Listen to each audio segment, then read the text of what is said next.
Modern societies depend on thousands of interconnected systems.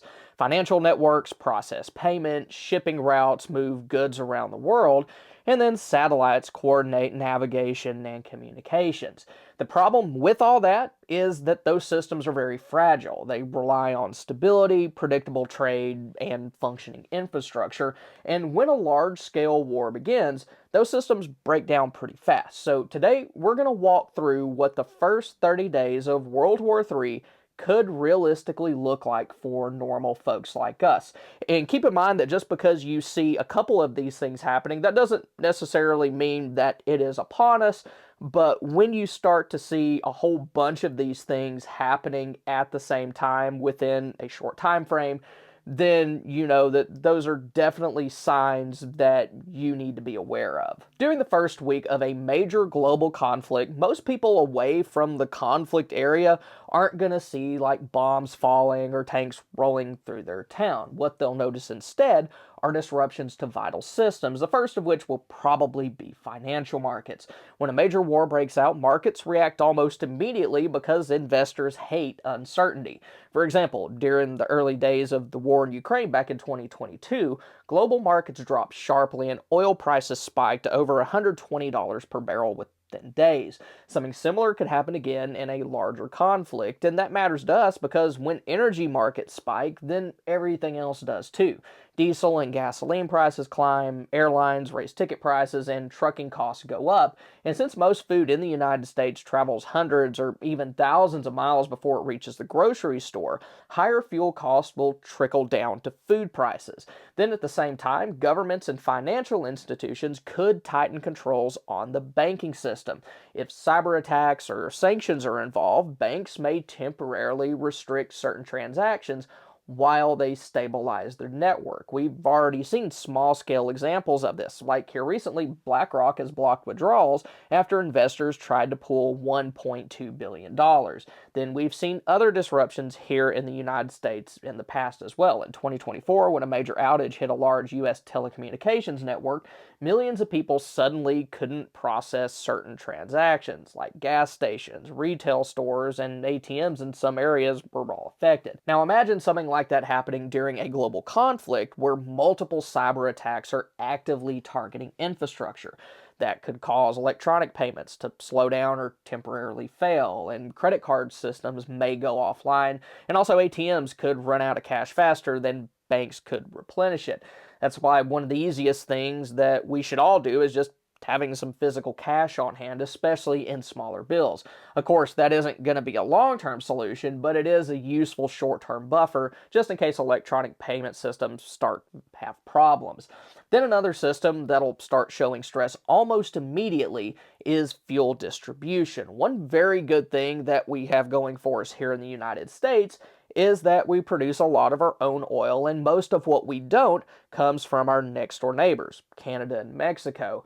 But fuel distribution depends on a wide network of refineries, pipelines, shipping terminals, and trucking companies, and many of the systems that those things use are vulnerable to both cyber attacks and physical attacks, and then also geopolitical disruptions.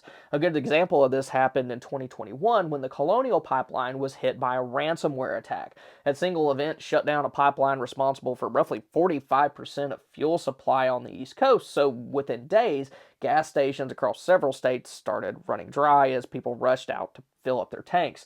In a wartime scenario, attacks on energy infrastructure would probably become a lot more common than what we're used to. Pipelines, refineries, and fuel storage facilities are all considered critical infrastructure, and they're also high-value targets. Even if they can't pull off physical attacks, cyber disruptions alone could slow things down quite a bit.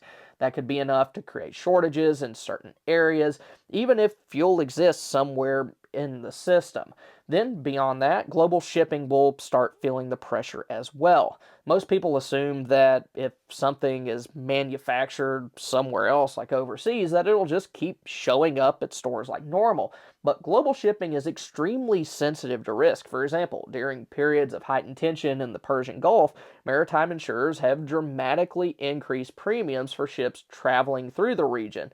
If a major war breaks out near choke points, like the Strait of Hormuz or the Suez Suez Canal, insurance costs can rise so high that some shipping companies will just simply refuse to send vessels through those particular areas, and we're actually seeing that happen right now in the Strait of Hormuz. Even though a lot of the Iranian Navy has been taken out, Iran still has different ways to threaten ships as they're passing through that strait.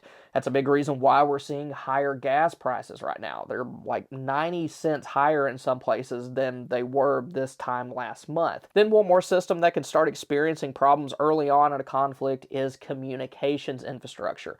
Modern networks are constant targets for cyber operations during wartime. Sometimes the goal isn't even to shut them down completely. It might just be to create instability or confusion. For example, early on during the war in Ukraine, cyber attacks targeted satellite communication systems used by both civilians and the military. That disruption affected internet connectivity across several parts of Europe, and similar attacks could affect internet providers' cellular networks or even certain cloud services that businesses rely on here. The result might not be like a total internet blackout, but you could see things like slower connections, outages in certain regions, or disruptions to services that people use every day. Now, individually, none of these disruptions necessarily means that like society's collapsing or anything like that, but together they can create pressure across multiple systems at once, which can compound problems. Then, by the time we reach the second week of a major global conflict, the disruptions from week one start moving beyond financial markets and into something that people notice much more quickly, and that's the supply chain. Most modern supply systems operate on what's called just in time logistics, and because of that, most companies have very little inventory on hand. Warehouses and stores rely on constant deliveries rather than having large stockpiles of products and supplies. For example, like your local grocery store may only have like 2 to 4 days of food on their shelves and back in the storeroom. So when transportation slows down, it's not going to take long for problems to become very obvious. That's a problem since one of the biggest pressure points during week two would probably be diesel fuel and trucking logistics. Over 70% of freight in the United States moves by truck, and nearly all of those trucks run on diesel. During wartime, several things can affect pricing and availability of diesel fuel. Energy markets may already be unstable from week one, which will push diesel prices higher. And then at the same time, the government and military is going to need huge amounts of it for aircraft, ships, and also ground vehicles. And when diesel becomes expensive or scarce, trucking companies start to do things like adjust routes, delay shipments, or prioritize certain types of cargo. That can mean deliveries to distribution centers and grocery stores start to slow down. Then another related vulnerability involves diesel exhaust fluid, also known as DEF. Most modern diesel trucks can't operate without DEF because it's required for emission systems. The fluid itself is made from urea, which is derived from ammonia, which itself is dependent on natural gas production. Back in 2021, several countries experienced DEF shortages when production slowed down due to rising natural gas prices. In South Korea, the shortage was so severe that the government ended up having to step in and secure emergency imports because trucks across the country were at risk of being shut down. If something similar happened during a large global conflict, then trucking networks could face unexpected disruptions, even if diesel fuel itself remained available. Then at the same time, international shipping would probably start to experience some pretty serious delays, and the insurance issues that we talked about a minute ago are going to be a big part of all that. While shipping issues won't immediately cause empty store shelves, it can create long delays and congestion in ports as cargo containers and tankers pile up in the wrong places. Manufacturers tend to feel the effects of this long before consumers do. Manufacturers rely on specialized parts sourced from a single supplier somewhere in the world, and if shipments don't arrive on time, then production lines can slow down or totally stop. That actually happened during the early months of the Rona supply chain disruptions back in 2020, when different auto manufacturers temporarily shut down factories because small electronic components from overseas suppliers were not arriving on schedule. And of course, the situation would be a lot worse than that if we had disruptions across multiple industries at the exact same time. So, by week two, most people would still be able to buy food, fuel, and everyday supplies, but behind the scenes, the system that makes all that possible would be absorbing pressure from multiple directions, and if the conflict continues, those pressures will start to become a lot more noticeable in folks' everyday lives. Then, by the time a global conflict reaches its third week, problems will start moving from logistics delays into something more serious, and that's infrastructure strain and production slowdowns. The US power grid is more vulnerable than many people realize because so much of it relies on digital control systems.